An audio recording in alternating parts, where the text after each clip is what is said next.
Welcome to the Best Self Podcast. Today we have got rockstar Ayana King with us.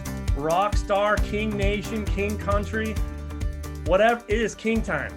And I am so excited to have her. She is founder and CEO of Maximum Communications, and she's an advocate for adversity, inclusion, equity. You could say she's the champion for all those things. And man, I am so excited that we're here together. Thank you. I'm excited too. And I love this King Country, King Nation. I'm going to adopt it for myself. And yeah, I am huge fan, huge champion and advocate for diversity, equity, and inclusion. And thank you so much for having me today. Absolutely. You really are. I mean, I'm just, we were off air talking. It was just as fun, but then I'm sitting here talking to you right now, and I'm hearing myself say those words like adversity and inclusion. I've always been a fighter for the person unfairly or unjustly treated or left out. It's always been who I am, dating back to, elementary. I've always been that guy. My stomach's clenching right now just talking about it. I'm so passionate about it. So I love that about you. And something I heard or read you say, read what you wrote, something along the lines of you love the tough conversations, or you like the hard ones. Is that pretty accurate? Yeah. So I do love to initiate, to facilitate hard conversations about diversity and inclusion, because we won't grow without those conversations. And so I always tell people, like, they feel uncomfortable and maybe sometimes they feel heavy, but if you see them through, they are heavy in the most wonderful way, honestly. So wow. I do love to see people get on the other side of that. And I'm just always jazzed about it. So rewarding. Yeah. So rewarding to see the light, the switch when people start to pivot a different direction and get different perspective, and they become so much more happy. Yes. That's the thing. I always talk about how the growth zone and the comfort zone, they're not the same zone, right? No, they're not. But the growth zone's not that far away from the comfort zone. It's not some like ridiculous thing that's way out here. It's close. It's close. You just got to be willing to embrace a little friction, or, you know what I mean? So you call it the growth zone, and you talked about friction. And when I talk about it, I'm a plant mom and I have plants all over my house. And I talk about how it's like a pruning process, how like that pruning process, that cutting away is not fun. I'm sure it's uncomfortable for the plant, but man, you get the best produce, right. Your buds start coming up, they start flowering. And it's because you started cutting away. Yes. I love it. Huge. So many good things. I know you talk about communicating what matters. Yeah. What does matter? I think getting at the heart of who we are as individuals so that we can better serve other people. It's hard for me to serve people really well when I've got all this garbage going on in myself about how I feel about myself, about how I feel about others. So if I can get really comfortable in my own skin, if I can really be serious about the things that I don't like about myself and then do something about those things, now I can better serve others, and I can help others along who you can see things in other people that you've seen in yourself. Now I can help those people. I was puny, okay? I have been in the past, I have been very closed mouth, very shy about some of these really important conversations, and just frankly scared. And I'm just not that way anymore. Yeah. So people ask me how I got there, and it took time. It didn't happen overnight. Yeah, right. I love that so much. So you talk about being authentic and real with yourself, but there's probably more people out there that are unaware that they're unaware. Oh yeah. Than there are people that are aware. Yeah. How do we, do you have any little tricks up the king sleeve there on how we can get people to pluck that out. Like how do we convince someone that's unaware that they're unaware? You know what I mean? So I really think that this is where the conversation comes in, and it has to be someone who's close enough to you to have this conversation. So although it is an individual's responsibility to gain the knowledge, you're right, people don't know what they don't know. So then how do they become aware? They become aware because people like you and people like me stop being silent. Mm-hmm. When our friends and our families and our coworkers do and say hurtful or inappropriate things, instead of us just, shrugging and talking about it amongst ourselves on the way home, no, I say to this person in my life, let me tell you why this isn't right. Let me tell you how this makes me and other people feel. You as a white man can say, let me tell you why this makes me uncomfortable, even though you and I are in the same boat. Yeah.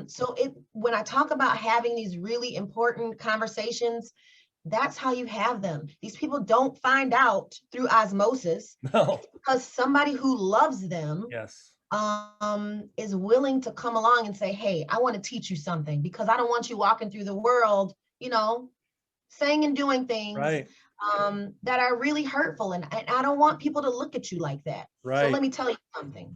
That's how it happens. That is awesome. How are these? I mean, part of it's common sense. You shouldn't, a lot of these people should know right from wrong, but there are really what could be decent people. Do you believe that there's a lot of people that are a victim of do you believe in victim of your environment? Like, do you believe you're a product of your environment? Do you believe in that? I do, to an extent, because at some point we have to all take responsibility for where we are in our lives now, not where I grew up, not who my parents were, not what happened to me. And you'd have to be not just living under a rock, but buried so deep that you're about to get burned by the core of the earth to not understand some of the things that are just common knowledge to everyone else, like treating people with decency and with respect, looking at somebody in the eyes when they're talking to you, shaking somebody's hand, acknowledging people when they come into a room. All of those things, just seem like things that we should all do, but people, sometimes they don't. Crazy. It's crazy to me. It's crazy to me because you talk to a lot of business peeps, teams. I do the same thing. And if you want to be good in anything, you got to be great with people, and you got to be into relationships, and you got to want to build culture the moment they step into your program or your team or your company or whatever. And these are the things that you just talked about are core values of great franchises. Like if you're not good at those things right there, what you have going is not sustainable. Yeah, right. And then how do you even enjoy what you're doing? How do you enjoy your job if the people around you aren't enjoying their job? So then the question becomes, do you enjoy your job, or do you enjoy the benefits that your job brings into your life? Because those are not the same things. So that's how we can get leaders who are so wildly disconnected with the people who they serve, because leaders should be serving the people who they work with. If you're still a leader that's sitting at the top and you're waiting for all the information to come to you, and you're sitting in your desk and you're at your ivory tower, I submit to you that you are not a leader. Maybe you are a leader in title only, but not in deed. So I always tell people, watch what people do, not with what they say. Boom. God, so good. I can't reach through this screen and take you hostage, but if I could, I might do it. So good. I love it. I love your passion. I've also heard you're also a champion of empathy. Yeah. Man, you want to, I'd imagine you've got all kinds of stuff you're ready to explode with right now. You want to talk about empathy a little bit? Why is that such a big deal to you, and why is it such a big deal? Should it be such a big deal for others? Okay, so first I'm going to tell you why it's such a huge deal for the kind of work that I do. So I work with folks who are really trying to create a culture of belonging, right? People talk about culture all the time, the culture, the culture. But what is people's culture? You know, they don't know. You ask them, they don't know. I'm trying to help them create an actual culture where everybody belongs, where everybody feels welcome, and where everyone has the freedom to speak up, good or bad, right? Right. And when you do that, you don't just get diverse communities or diverse organizations, you get inclusive ones. And you never get inclusion without empathy. You never get it, because empathy is not like sympathy. People think empathy and sympathy are the same. Sympathy is a very valid emotion, but sympathy is, I feel bad for, I feel sorry about. Empathy is, I'm feeling all the emotions because I have put myself in someone else's shoes. And so as best I can, I am experiencing what it might be like to be this person. So I don't have to be, a transgender person to understand what it might be like going through life, maybe hiding who I am. Right. And everybody, no matter who you are, everybody knows what it's like to feel left out, because we've all gone to high school. We've all gone to middle school. Yep. We've all felt that somewhere in our lives. Yep. So empathy is tapping into some of those feelings and saying to myself, how would it feel if I were in this situation, even when I'm not? Man, that is so good. So is there a pivotal moment in your life where that really started to sink in for you? I mean, you're bringing up awesome stuff. I mean, I would say I really started developing that in like junior high. And then then there's obviously a bunch of other phases in my life where I've been both fortunate and unfortunate to be a part of a lot of tough conversations or some big cries or stuff that obviously helps kind of strengthen your stuff. Was there a pivotal moment for you that it really sunk in and it kind of changed you? You know, I don't think there was a pivotal moment. I think my mom and dad raised my brothers and I to be empathetic. We grew up in a very diverse neighborhood. Some of our closest friends who are more like family are people who are non-Black. They are people of color, but they are our family. And so I think about several experiences growing up. And that was already ingrained in me, is not just to treat people how I think they should be treated, but to treat them how they want to be treated. And I'll tell you this one thing. I was maybe 5 or 6 years old, and I remember there was a special needs child that lived across the street from us. And there were a lot of older kids on my block. And he was outside and they were chastising him and they were saying some mean things.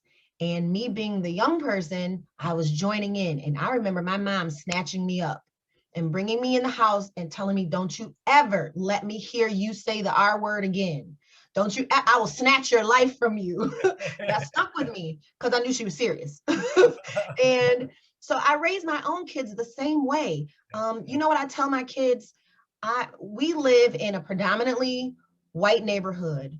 And so in knowing that, I have biracial Black sons, okay? And so I prepped them. My husband and I both did early on that in some situations, it might be hard for you to make friends, okay? But if you want a friend, you have to be one. And so I live by that. If you want a friend, you better know how to be one. Don't wait for somebody to come and introduce themselves to you. I told my son when he first started middle school, you find that kid who's sitting by themselves and you go and meet them. Go and do that. And so I just think that there wasn't this pivotal moment. I just came up knowing, because my parents taught me how important it was just to be a decent, good, kind, and caring human being. And so I try to pass that on to my own kids. That's incredible. It takes no special ability to be kind. I mean, it doesn't. I talk about that same stuff. I feel like you're my twin sister over there. Perhaps, who knows? I'm drinking the King Kool-Aid fully right now. Do it. Low sugar though, because I don't like mine too sweet. Okay, perfect. Well, okay. Leave that alone. Exploring radical change. I heard you say that one time, and that got the hair on my skin rocking. How do we explore? How do we go about doing that if there's a team member listening right now somewhere out there? Mhm. How do they go about exploring radical change right now? I mean, we could all start that today. How do we start implementing that today? Let me tell you what you don't do first, Okay. because I run a lot of workshops, and I talk to a lot of executives who say we are ready to really explore diversity and inclusion. Mhm. We need a strategy right now. And so what you don't do is think you're going to get a checklist and start working. This is why initiatives don't work. D&I initiatives don't work because they are goal driven first. What I'm going to tell you to do is, if you really want to experience radical change, start questioning yourself before you start questioning your damn employees. Yes. Question yourself. Question yourself. Find out where your own biases are. Really pay attention to your body and your attitude when something is happening at work. And this has very little to do with diversity and inclusion, but of course that's going to be swept with it, right? Sure. But when you are having interactions with people and you feel your pressure rising and you feel something going on in your body, you're going to have that interaction. After that interaction, immediately start asking yourself what that was. What was that? Right. Stop just saying it's anxiety. Stop just saying it's stress. Our body tells us what's going on. If you want to experience radical change, don't go looking for it in other people. Find out what's going on with yourself first. That is so awesome. That is great. You can find just about everything inside you. I mean, you don't have to search for your purpose. Your purpose is in you. You don't have to search for Right. greatness. Greatness is already in you. I mean, That's right. I'm picking up what you're putting down. That's awesome. So I'd like to talk about unconscious bias. Yeah. I mean, that's a pretty good topic. I mean, you see that a lot in hiring. Oh, yeah. I mean, can you kind of go through some of the most common ways that you see that in hiring, and maybe some ways, maybe we've already covered them, but maybe some ways that if there's an executive out there or someone in charge of hiring teachers or hiring anybody, these are some ways that you could avoid this and conquer that topic. So I always say your bias shows up before your job candidate does, because you've got some stuff going on in you already. So what happens is we get a stack of resumes and we look at names. Yeah. We look at addresses. We may look at where someone went to school, and we start making automatic assumptions about these people and if they are a good fit for our community, for our organization, before we even get a chance to meet them. So I always say, if you are serious about addressing some of that kind of bias that goes on, you will get serious about creating and putting in place some systems where you can make checks and balances. So instead of looking at a bunch of resumes and looking at names, take all the names off. Take all the names off the resumes. Take all of the addresses off the resumes. Trust somebody to do that. Sometimes people have to hire organizations to help them with that. And then what you do is start looking at all the resumes, put them all out all over the table, and start grouping them by skill set.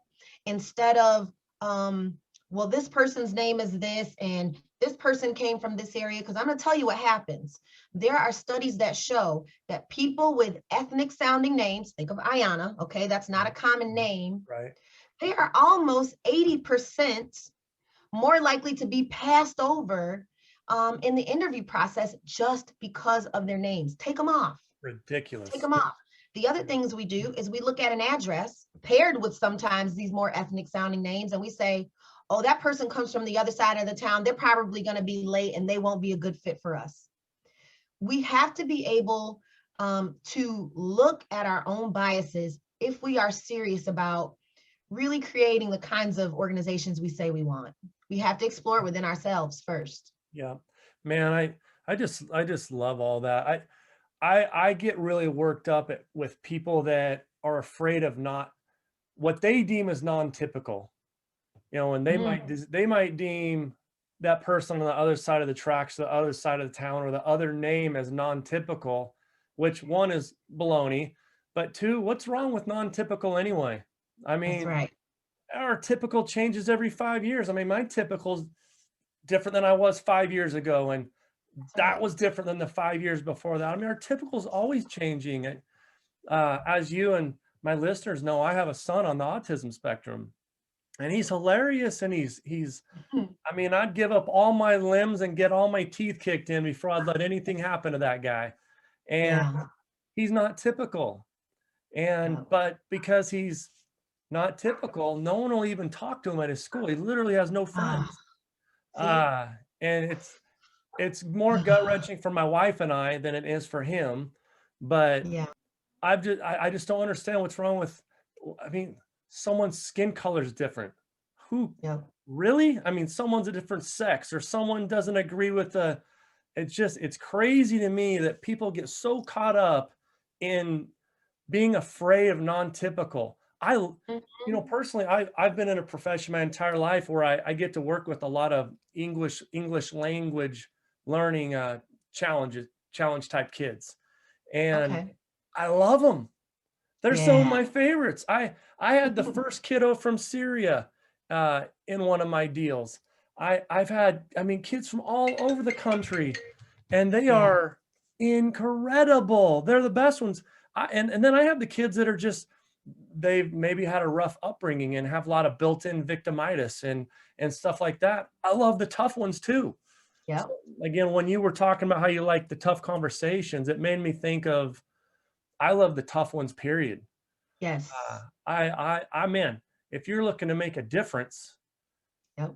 oh, so good. Yeah. Well, So the other thing too is I think what happens in the workplace too, when especially when you talk about trying to increase diversity or trying to increase inclusion by way of diversity, those two things coming together, which they don't always.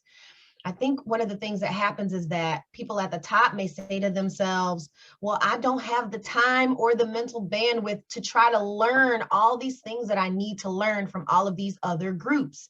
And what I try to get them to understand is if you just embrace creating an environment that really does celebrate and encourage diversity and inclusion, you will learn by proxy because you're surrounding yourself with people who are from your out group, and you learn together when you're in community together. and it's just that whole mentality. I mean, it's have to versus get to.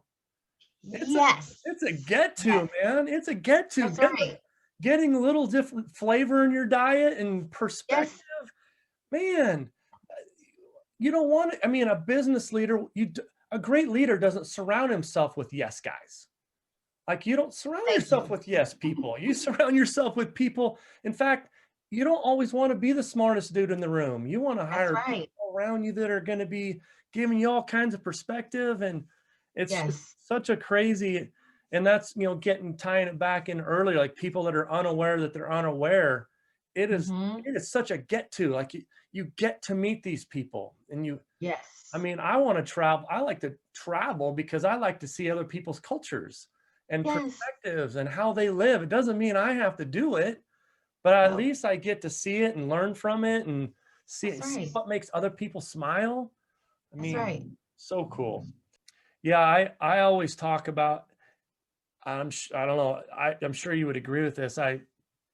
Growing up, we get all these different content, and we have the core content areas like math and science and English and all that stuff. But it's crazy to me that, especially with, finally there's starting to be a little bit harder push for diversity and equity, and still so long, long way to go. But at least Yeah. people are starting to talk a little more. There's Hmm. no there's no class on teaching people how to think. No. I mean, you could ace your SAT and ACT scores and have the best, but that doesn't mean jack if you don't know how to think. Yes. You And know? we're just now starting to talk about that. Yeah. So I love this conversation that's coming up too, more mainstream. We are talking about how we teach kids how to be innovative. How do you increase imagination or encourage imagination? Because I was not a good student at all. Right. I was very social in high school, but I did not do my work. And Right. I almost didn't graduate. My mom and dad didn't even know that because I played sports. I seemed very happy, but I wasn't doing well. And then when I got out of high school, I did very well in college.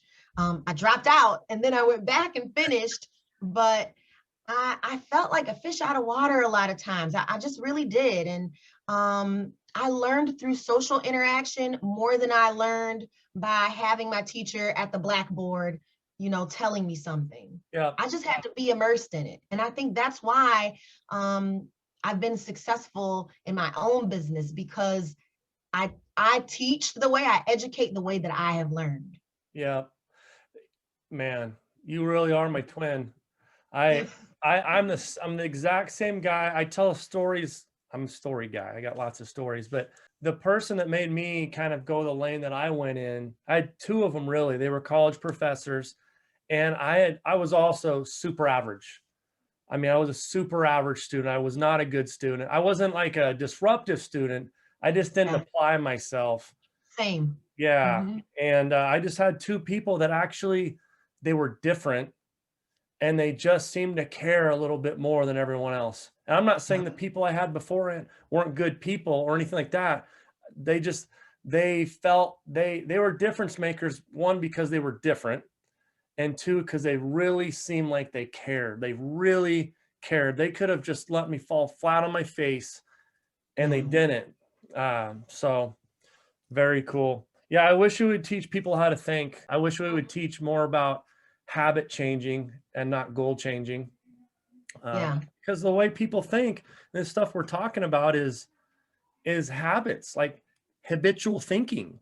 Like people have a habit of thinking the wrong stuff, and before you know it, it's like almost like cemented in there. Yes, that's why it's important for us in our home to encourage our kids to read. So yeah, they like to watch TV, they like to play their games, but it's also really important for me and my husband. We're both readers. It's important for us to encourage our kids to read, because that's where imagination lives. Yeah. And I think that if more non-Black parents, not just, people of color, but specifically white parents, encouraged their kids to read and explore other cultures through reading. It's very hard to read something and not put yourself in the story. Yeah. That's a very easy way to get your kids integrated into learning other cultures, and to being an advocate early on, because it just comes naturally then. Right. And you almost like a deal where you don't know any different also. I mean, if you're introduced to it early, kind of like you. I mean, kind of like your parents, Yes. Yep. So, So when I would hear things that were not something that was acceptable in my house, I knew who I could be friends with and who I could not be friends with, because you can't come over to my house talking that crazy stuff, because my mom will be your mom when you're at her house. right. And I don't want to be embarrassed, so I'm just not gonna hang out with you. Right. So yeah, it starts early, but just because you didn't get it early doesn't mean you can't get it. Right. We've only got a short amount of time left. This went fast. We're flying here. I would like to talk about how do I phrase this? Building mental stamina and resilience, and not taking your oppression home with you. Oh. You know what I mean? Like, Yep, you're talking about important stuff, but you're talking about stuff that isn't always. It's heavy. Yeah, it's heavy.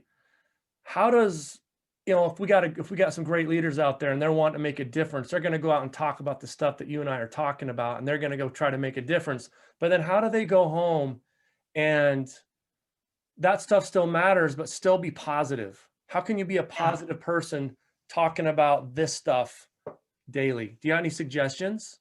Yeah, that's a really important question, because I'll tell you that even if you love this kind of work, you can get burned out very quickly. It can be depressing if you get to that point where you can't find joy, because you are talking about systematic racism, and you're talking about white supremacy, and you're talking about unconscious bias, not just somebody else's, my own too. I'm very transparent in telling people about the mistakes that I have made over the years, right? And you can get down on yourself and you can get angry at others if you do not find a way to let that go. So I find joy in the things that I love to do. I work from home, but I try to leave my work at work, so to speak, Yeah. at a certain time. And I just, I spend time with my family. I like to watch television. I like to knit. I play the drums. So I do some other things that are outside of my work. And then what I do is I also couple the work that I do with learning. So if you're learning all the time, even if you're learning a heavy subject and you love what you're learning, as long as you're coupling it with something else that you love to do, you're going to be excited to share that information the next time it's time for you to do a workshop or go into the office and run that meeting, whatever it is. So that's what I do. Get serious about giving your time to the things you love and devote time to learning, whatever your craft is. Love it. I got some really serious questions here. How often do you catch yourself singing at a stoplight? Oh, let me tell you something. I wake up singing. I sing, I hum, I whistle a lot. So I am very annoying to my kids right now because they are doing school from home. And yeah, they tell me how I'm always either whistling or humming, and it's very annoying to them. So all the time. Nice. I think it might be a nervous reaction for me too. Sometimes when I'm stressed, all of a sudden, like I'm humming and yeah. So I posted about that one time. I posted a link I posted something on LinkedIn saying, do you whistle while you work? Because I literally do sometimes. That's funny. Nice. I know that like my wife is a massive singer. I would not rank her on the good end of the scale with singing skills, but she gets obsessed with certain songs. Is there one or two songs that you get obsessed with that you really like to hum and sing?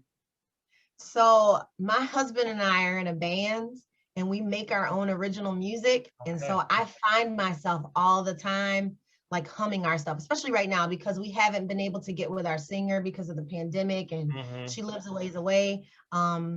We got a song called Circle K. Like, I don't know if you have Circle K where you live. It's like a convenience store, like a 7-Eleven. And I've been humming Circle K a lot, just adding extra lyrics on the Circle K. So it's usually our own stuff that I'm humming. Nice. Cool beans. Well, I've had so much fun with you. We've got 30 to 45 seconds for you to talk to our listeners. I mean, we're 5 continent wide here, getting some King in their diet. 30 to 45 seconds to talk to them about how can they out-improve their previous best self. Ooh, listen, if you really want to outprove your previous best self, really look at yourself with a microscope. Don't be critical of yourself in a way that makes you feel bad, but look at the things that you want to improve. They don't have to be a whole list. Think of one thing that you want to improve, that you have the ability to improve and then do it. So maybe you wake up with a bad attitude in the morning. When you wake up the next morning, automatically remind yourself, it feels good to be alive. I'm so glad I've got a good attitude this morning, and then act on that. Act on it. Yes, that is awesome. I've had such a great time with you. Thank you. I know that you're a wanted Chiquita. I know you didn't have to hang out with us cool kids, but I appreciate you hanging out with us and in all seriousness, giving us your juice and really educating us on the things that you're passionate about. So thank you. Thank you for the invite. This has been real fun for me too. Make it a great day. You too.